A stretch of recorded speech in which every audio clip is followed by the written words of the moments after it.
PSC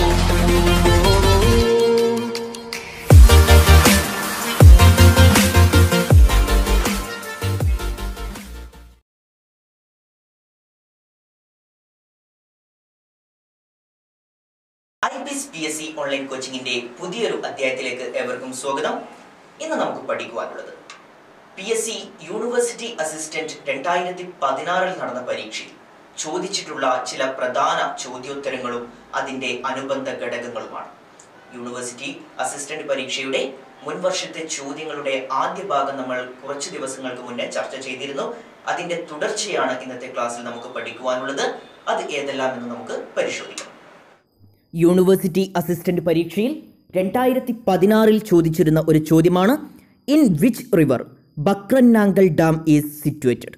option നൽകിയിരുന്നത് option A Sutlej, option B Godavari, option C Narmada, option D Krishna എന്നിങ്ങനെയായിരുന്നു. ചോദ്യം ഇതാണ്, in which river ബക്രനാങ്കൽ dam is situated? ഇതിൽ ശരിയായ ഉത്തരം ഓപ്ഷൻ എ സത്ലജ് ആണ്. ബക്രനാങ്കൽ ഡാം സ്ഥിതി ചെയ്യുന്നത് Sutlej നദിയിലാണ്. The southern most tributary of Indus Sutlej river. Indus നദിയുടെ southern most ട്രിബ്യൂട്ടറിയാണ് Sutlej river, Indus അഥവാ സിന്ധു നദി. The longest tributary of Indus in India Sutlej ആണ്. സത്ലജ് നദിയാണ് ഇന്ത്യയിലെ സിന്ധു നദിയുടെ ഏറ്റവും ദൈർഘ്യമേറിയ പോഷക നദി. The tributary of Indus which enters through Shipkila Pass. The tributary of Indus which enters through Shipkila Pass. Shipki La ചുരത്തിലൂടെ ഇന്ത്യയിലേക്ക് പ്രവേശിക്കുന്ന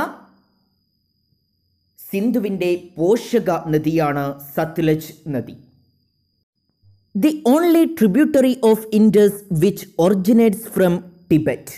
ടിബറ്റിൽ നിന്ന് ഉത്ഭവിക്കുന്ന സിന്ധു നദിയുടെ ഏക പോഷക നദിയാണ് സത്ലജ് നദി. The only tributary of Indus which originates from Tibet.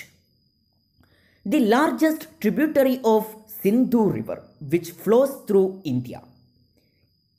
The largest tributary, Sindhu നദിയുടെ ഏറ്റവും ദൈർഘ്യമേറിയ ട്രിബ്യൂട്ടറിയാണ് വിച്ച് ഫ്ലോസ് ത്രൂ ഇന്ത്യ. ഇന്ത്യയിലൂടെ ഒഴുകുന്ന ഏറ്റവും ദൈർഘ്യമേറിയ പോഷക നദിയാണ് സത്ലജ് നദി. Indira Gandhi canal is built on Sutlej river. Indira Gandhi canal സ്ഥിതി ചെയ്യുന്നത് സത്ലജ് നദിയിലാണ്. സത്ലജിനെ യമുന നദിയുമായി ബന്ധിപ്പിക്കുന്ന കനാലാണ് സത്ലജ് യമുന 8 ലിങ്ക് കനാൽ. സത്ലജിനെ യമുന നദിയുമായി ബന്ധിപ്പിക്കുന്ന കനാലാണ് സത്ലജ് യമുന 8 ലിങ്ക് കനാൽ അഥവാ STL. ഇന്ത്യയിലെ ആദ്യത്തെ ഡാമാണ് ഗ്രാൻഡ് ഡാം. കാവേരി നദിക്ക് കുറുകെയുള്ള ഗ്രാൻഡ് ഡാമാണ് ഇന്ത്യയിലെ ആദ്യത്തെ dam. First dam in India, grand dam built across the river Kaveri. The longest dam in India Hirakud. ഇന്ത്യയിലെ ഏറ്റവും നീളമേറിയ ഡാമാണ് Hirakud. And the highest dam in India Tehri dam. ഇത് രണ്ടും മാറിപ്പോകരുത്. The longest dam in India Hirakud and the highest dam in India Tehri. Hirakud dam സ്ഥിതി ചെയ്യുന്നത് മഹാനദിയിലും തെഹ്രി ഡാം സ്ഥിതി ചെയ്യുന്നത് ഭഗീരഥി നദിയിലുമാണ്. ഹിരാക്കുഡ് ഡാം മഹാനദി, തെഹ്രി ഡാം ഭഗീരഥി നദി. അതുപോലെ തന്നെ ദുൽഹസ്തി ഡാം സ്ഥിതി ചെയ്യുന്നത് ചിനാബ് നദിയിലാണ്. ദുൽഹസ്തി ഡാം സ്ഥിതി ചെയ്യുന്നത് ചിനാബ് നദിയിലാണ്. ഗാന്ധി സാഗർ ഡാം സ്ഥിതി ചെയ്യുന്നത് ചമ്പൽ നദിയിലാണ്. ഗാന്ധി സാഗർ ഡാം സ്ഥിതി ചെയ്യുന്നത് ചമ്പൽ നദിയിലാണ്. സർദാർ സരോവർ ഡാം സ്ഥിതി ചെയ്യുന്നത് നർമ്മദ നദിയിലാണ്. സർദാർ സരോവർ ഡാം സ്ഥിതി ചെയ്യുന്നത് നർമ്മദ നദിയിലാണ്. ഓംകാരേശ്വർ ഡാം സ്ഥിതി ചെയ്യുന്നതും നർമ്മദ നദിയിലാണ്. ഓംകാരേശ്വർ ഡാം സ്ഥിതി ചെയ്യുന്നത് നർമ്മദ നദിയിലാണ്. അലമാട്ടി ഡാം സ്ഥിതി ചെയ്യുന്നത് കൃഷ്ണ നദിയിലാണ്. അലമാട്ടി ഡാം സ്ഥിതി ചെയ്യുന്നത് കൃഷ്ണ നദിയിലാണ്. നാഗാർജുന സാഗർ ഡാം സ്ഥിതി ചെയ്യുന്നതും കൃഷ്ണ നദിയിലാണ്. നാഗാർജുന സാഗർ ഡാം സ്ഥിതി ചെയ്യുന്നതും കൃഷ്ണ നദിയിലാണ്. റാണ പ്രതാപ് സാഗർ ഡാം സ്ഥിതി ചെയ്യുന്നത് ചമ്പൽ നദിയിലാണ്. റാണ പ്രതാപ് സാഗർ. റാണ പ്രതാപ് സാഗർ ഡാം സ്ഥിതി ചെയ്യുന്നത് ചമ്പൽ നദിയിലാണ്. മഹാറാണ പ്രതാപ് ഡാം അഥവാ പോങ് ഡാം സ്ഥിതി ചെയ്യുന്നത് ബിയാസ് നദിയിലാണ്. മഹാറാണ പ്രതാപ് അഥവാ പോങ് ഡാം സ്ഥിതി ചെയ്യുന്നത് ബിയാസ് നദിയിലാണ്. യൂണിവേഴ്സിറ്റി അസിസ്റ്റന്റ് പരീക്ഷ 2016 ചോദിച്ച മറ്റൊരു ചോദ്യമാണ് ഹു ഫോംഡ് ജാതിനാശിനി സഭ. Who formed Jatinashini Sabha. Option നൽകിയിരുന്നത് option A Anandatheerthan, option B Chattampi Swamikal, option C Pandit Karuppan, option D Thycaud Ayya. Who formed Jatinashini Sabha. Option നൽകിയിരുന്നത് option A Anandatheerthan, option B Chattampi Swamikal, option C Pandit Karuppan, option D Thycaud Ayya. ശരിയായ ഉത്തരം ഓപ്ഷൻ സി ആനന്ദതീർത്ഥനാണ്. ഓപ്ഷൻ സി ആനന്ദതീർത്ഥനാണ് ജാതിനാശിനി സഭ സ്ഥാപിച്ചത്.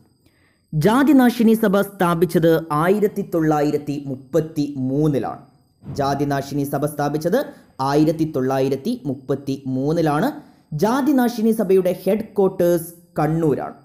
ജാതിനാശിനി സഭയുടെ ഹെഡ് ക്വാർട്ടേഴ്സ് അഥവാ ആസ്ഥാനം കണ്ണൂരാണ്. ജാതിനാശിനി സഭയുടെ ആദ്യ പ്രസിഡന്റ് ആയിരുന്നത് കെ കേളപ്പനാണ്. ജാതിനാശിനി സഭയുടെ ആദ്യ പ്രസിഡന്റ് ആയിരുന്നത് കെ കേളപ്പനാണ്. ജാതിനാശിനി സഭയുടെ ആദ്യ സെക്രട്ടറി ആയിരുന്നത് ആനന്ദതീർത്ഥനാണ്. ജാതിനാശിനി സഭയുടെ ആദ്യ സെക്രട്ടറി ആനന്ദതീർത്ഥൻ. ആനന്ദതീർത്ഥൻ ജനിച്ചത് 1905 ജനുവരി 2 ആനന്ദതീർത്ഥൻ ജനിച്ചത് 1905 ജനുവരി 2 അദ്ദേഹത്തിൻ്റെ ജന്മസ്ഥലമാണ് തലശ്ശേരി. ആനന്ദതീർത്ഥൻ്റെ ജന്മസ്ഥലമാണ് തലശ്ശേരി. ആനന്ദ ഷേണായ് എന്നറിയപ്പെടുന്നതും ആനന്ദതീർത്ഥനാണ്. ആനന്ദ ഷേണായ് എന്നറിയപ്പെടുന്നത് ആനന്ദതീർത്ഥനാണ്. ആനന്ദതീർത്ഥൻ മഹാത്മാഗാന്ധിയെ കണ്ടുമുട്ടിയത് 1928 ആനന്ദതീർത്ഥൻ മഹാത്മാഗാന്ധിജിയെ കണ്ടുമുട്ടിയത് 1928. ഫൗണ്ടർ ഓഫ് ശ്രീനാരായണ വിദ്യാലയം അറ്റ് പയ്യന്നൂർ ആനന്ദതീർത്ഥൻ. പയ്യന്നൂരിൽ ശ്രീനാരായണ വിദ്യാലയം സ്ഥാപിച്ചത് ആനന്ദതീർത്ഥനാണ്. അതുപോലെ തന്നെ തമിഴ്നാട്ടിൽ ഹരിജൻ മോചൻ മൂവ്മെൻറ്റിന് നേതൃത്വം നൽകിയത് ആനന്ദതീർത്ഥനാണ്. ഹരിജൻ മോചൻ മൂവ്മെൻറ്റ് ഇൻ തമിഴ്നാട്ടിൽ ഹരിജൻ മോചൻ മൂവ്മെൻറ്റിന് നേതൃത്വം നൽകിയത് ആനന്ദതീർത്ഥനാണ്. അതുപോലെ തന്നെ ശ്രീനാരായണ ഗുരു നേരിട്ട് ശിഷ്യത്വം നൽകിയ സന്യാസി വര്യനാണ് ആനന്ദതീർത്ഥൻ. ശ്രീനാരായണ ഗുരു നേരിട്ട് ശിഷ്യത്വം നൽകിയ സന്യാസി വര്യനാണ് Anandatheerthan. The person who led the peasant movement from Palakkad to Sabarmati in Gujarat as a protest against caste system, Anandatirthan. Anandatirthan is the person who led the peasant movement from Palakkad to Sabarmati in Gujarat as a protest against caste system.